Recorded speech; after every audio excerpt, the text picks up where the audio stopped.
नमस्ते बच्चों। आज देखिए क्लास सेवन का टर्न है और आपका सब्जेक्ट सोशल स्टडी, सामाजिक विज्ञान यानी सामाजिक अध्ययन। सामाजिक अध्ययन में आज आपको भूगोल पाठ का एक यानी ज्योग्राफी पाठ का एक चैप्टर नंबर 9 पृथ्वी का स्वरूप। बोर्ड पे देखिए सभी, इंट्रोडक्शन ऑफ अर्थ, पृथ्वी का स्वरूप। आज आपको अच्छे से इसका स्टडी करवाया जाएगा।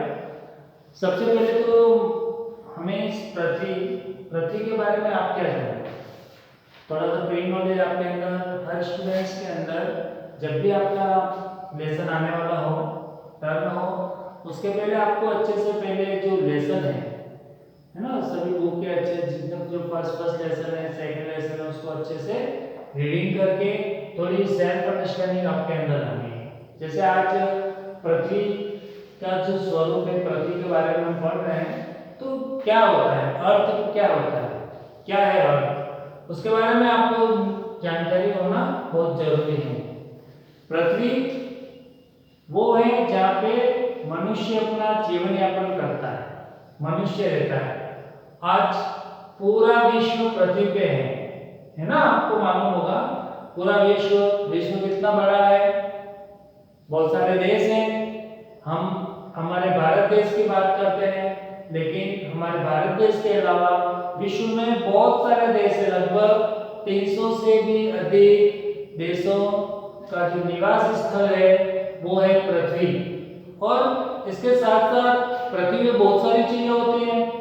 आपने देखा होगा हमारी जो पृथ्वी है वो किन किन भागों में विभाजित है। सबसे पहले तो हमारी जो पृथ्वी है उस पे जल कितना है, पानी कितना है, आपने पहले की क्लासों में भी पढ़ा होगा और इस क्लास में भी आपको अच्छे से पढ़ना है कि हमारी जो पृथ्वी है उसमें पूरी पृथ्वी में पानी की मात्रा कितनी है और कितना भाग स्थल है जहाँ पे लोग क्या कर सकते हैं, खेती कर सकते हैं, कुछ भी इस तरह का जो धंधे कर सकते हैं।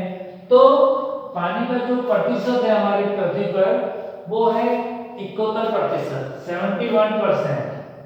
पूरी पृथ्वी पर 71% पानी है और 29% क्या है, स्थल मंडल, स्थल भाग है।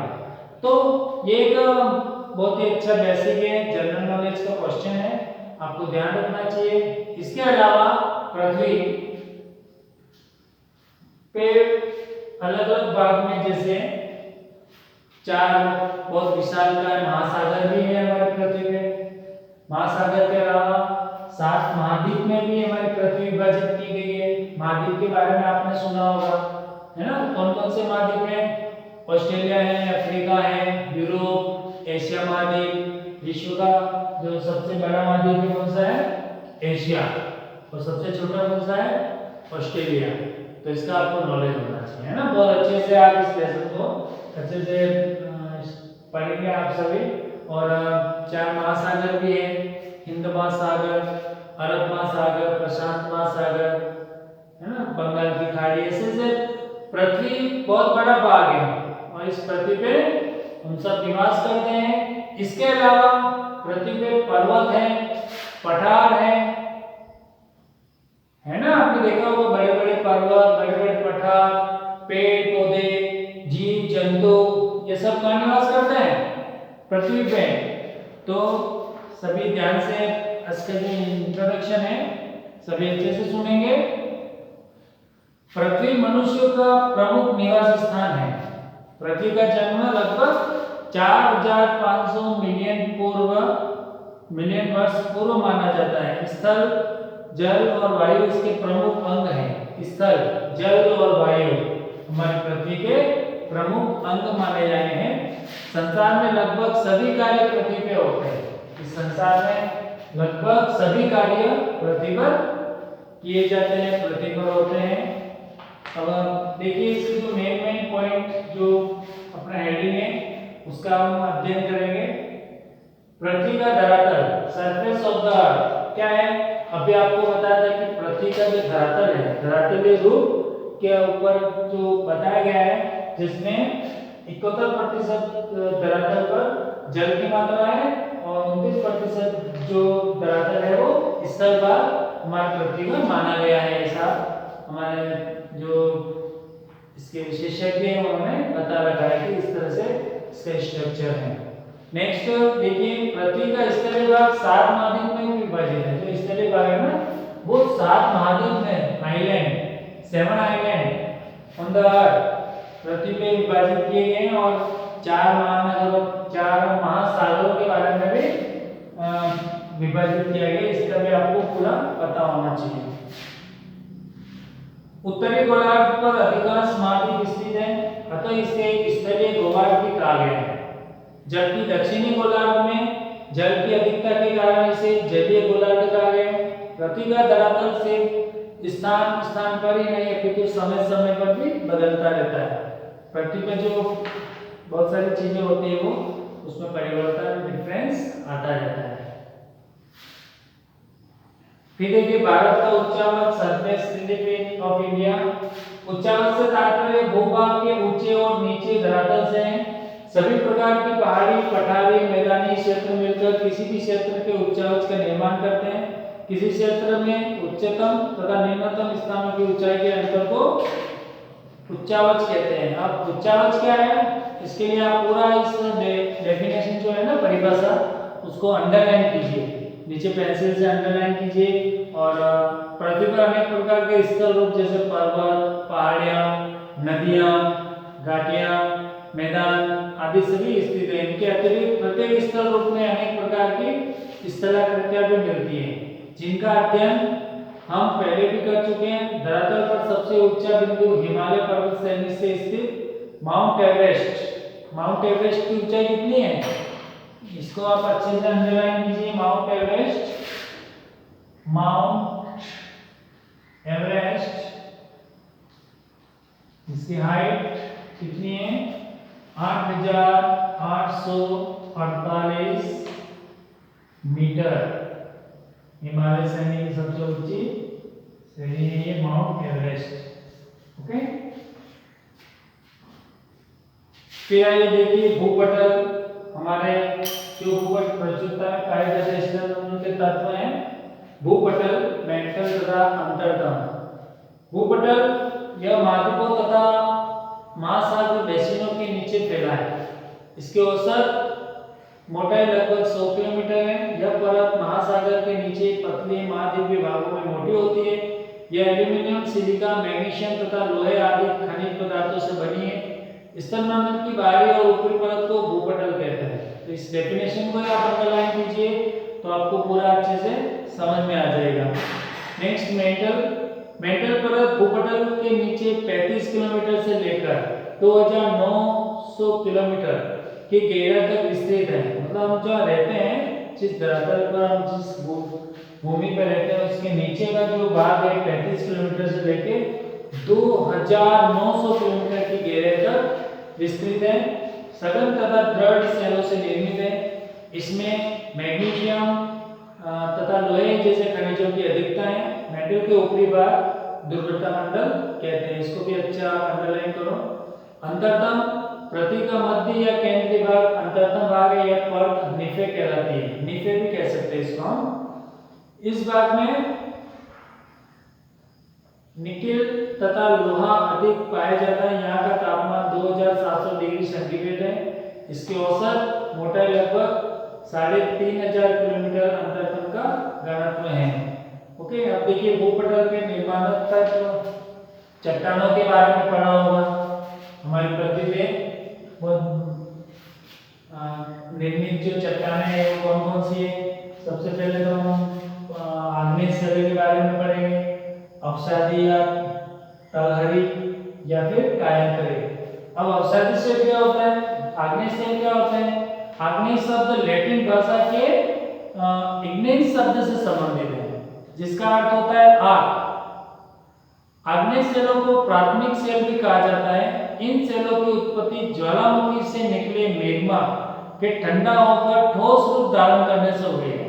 ज्वालामुखी देखी होगी आपने, नहीं देखी होगी तो ज्वालामुखी के बारे में सुना होगा कि ज्वालामुखी जब पृथ्वी का जो धरातल का तापमान है इंटरनल, जब टेम्परेचर हाई होने के बाद जो चेंजिंग होती है तो वो एक साथ ज्वालामुखी के रूप में उठ के बाहर निकलता है। जो लावा निकलता है उस लावा से निर्मित जो चट्टानें हैं वो आग्नेय चट्टानें हैं, इसलिए हम इसे आग का नाम भी दिया गया है। सेकेंड वन, इसके भी दो अलग अलग प्रकार होते हैं। नंबर 1 अंतर्वर्ती और पातालीय तथा बाह्य अंतर्वर्ती या पातालीय सेल धरातल में होती हैं। सेकेंड अवसादी अथवा तलहटी। इन सेलों का निर्माण अवसादों या मलबा जमा होने के कारण होता है। मलबा होता है जैसे भूकंप आ गया है ना पृथ्वी पे, आज उस देश में भूकंप आया, आज उस देश में बाढ़ आई, आज उस देश में भूस्खलन हुआ, बारिश के मौसम में भूस्खलन हुआ, बड़े बड़े चट्टानें गिर के एक जगह इकट्ठे हो गए। जितना भी वो मलबा, चाहे वो मिट्टी के रूप में हो या पत्थरों के रूप में हो, मलबा इकट्ठा होने से जो चट्टानों का निर्माण होता है वो अवसादी अथवा तलहटी चट्टानों का नाम दिया गया है। इन अवसादों को बिछाने का कार्य नदियां, पवन, हिमालय तथा सागरीय लहरों द्वारा किया जाता है। नदियां, आपको मालूम होगा बारिश के मौसम, जैसे जो मौसम चल रहा है बारिश का मौसम, उसमें अगर जहां जिस भाग में जिस स्थान पे अगर बहुत हैवी बहुत भारी बारिश होती है तब क्या होता है, नदियों में बहुत पानी और नदियों का पानी आसपास के भाग में घुस जाता है और वहां से पूरी मिट्टी, पत्थर, कंकड़, पेड़, जितना भी कचरा इसमें जो आता है वो सब अपने साथ बहा के एक स्थान से दूसरे स्थान तक पहुंचा देती है। सागरीय लहरें, बड़े बड़े महासागरों में लहरें चलती है तो उन लहरों के साथ साथ में अंदर का जो मिट्टी है, रेतीला भाग है, कुछ कंकड़ पत्थर है, वो भी एक स्थान से दूसरे स्थान पर हो जाते हैं। जैसे बालू का पत्थर है, बजरी है। जीवाश्म ईंधन जैसे पेट्रोलियम, प्राकृतिक गैस है, कोयला अवसादी सेलों से प्राप्त होते हैं। अवसादी सेलों से हमें पेट्रोलियम पदार्थ, प्राकृतिक गैस और कोयला इस तरह से प्राप्त होते हैं, क्योंकि हजारों लाखों वर्ष पूर्व इस तरह की जो घटनाएं हुआ करती थी उसकी वजह से हमारे धरातल में जो मलबा है उसमें हम इस तरह का पेट्रोलियम चीजें प्राप्त करते हैं। नेक्स्ट, कायांतरित। अब दो चट्टानों की, दो सेलों के बारे में हमने पढ़ा। कायांतरित क्या होती है? कायांतरित में क्या होता है, जब कभी अवसादी आग्नेय सेलों में ताप एवं दबाव के कारण रूप परिवर्तन हो जाता है तो कायांतरित चट्टानों का निर्माण होता है। यानी इन दोनों चट्टानों का जो रूप परिवर्तन होता है उससे कायांतरित चट्टानों का निर्माण होता है। तो इन दोनों चट्टानों के बारे में हमने पढ़ा, कायांतरित आग्नेय और अवसादी के, तो उनकी जो स्ट्रक्चर है, प्रोसेस है, वही प्रोसेस इस चट्टान के निर्माण में कार्य करता है।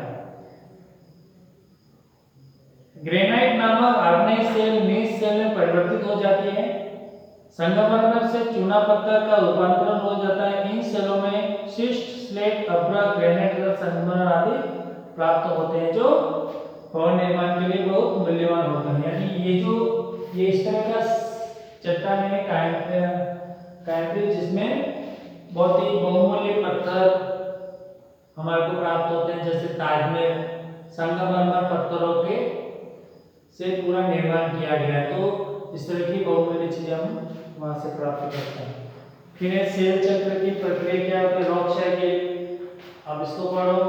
इसके आगे आप एक इस बात पे बहुत ज्यादा ध्यान देंगे, कुछ महत्वपूर्ण बिंदु जो मेन पॉइंट्स आते हैं जो लेसन में, वो आप इसको अच्छे से रीडिंग करें और साथ ही पूरे लेसन को इस तरह से रीडिंग करें कि इसके जो बुक कोर्स है, क्वेश्चन आए जैसे पृथ्वी के लगभग कितने भाग पर जल पाया जाता है, तो आपको उसके अंदर पढ़ने को मिलेगा कि पृथ्वी के 71% भाग पर जल पाया जाता है, तो आपको 71% यानी 71% करना है। तो आप सभी अच्छे से पढ़ेंगे।